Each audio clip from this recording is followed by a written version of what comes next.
TWiT.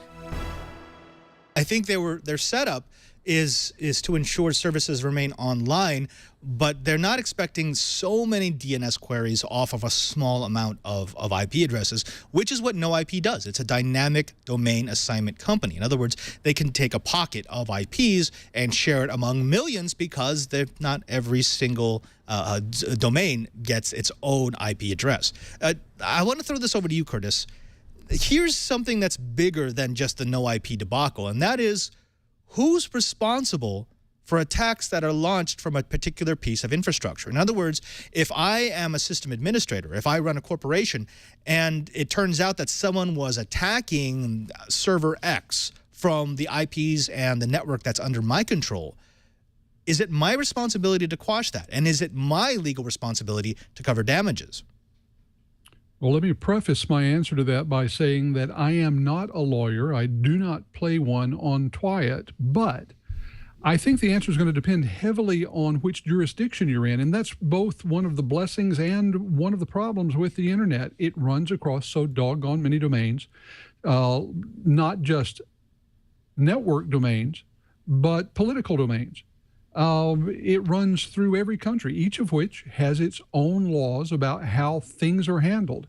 And cross-jurisdictional issues are huge. Now, that's how I suspect Microsoft was able to convince a judge that they needed this, because the U.S. has been very expansive in its view of what jurisdictions mean and where the U.S.'s legal jurisdiction extends to.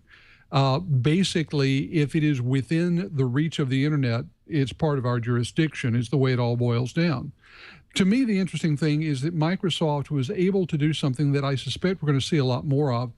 They're claiming that the issue is security, and they were able to convince a judge to grant them extraordinary powers.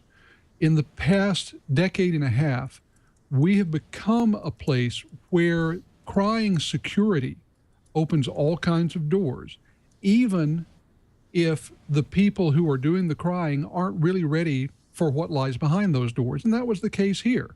Brian and I have seen in many, many, many reviews that there's a huge difference in bandwidth and connections. A router, a security box that can handle tons of bandwidth can roll over and die with too many simultaneous connections. That's the sort of problem that Microsoft was running into, as Brian referred to. You've got to be prepared for success. Microsoft wasn't, and the result was a huge headache for lots and lots of legitimate customers. This won't be the last time this happens. I like what Web 2057 is saying in the chat room, and that's, well, I mean, they stopped the spammers, didn't they? Well, yeah, they did, because all the services went down. But Cheebert, I want to throw it back to you.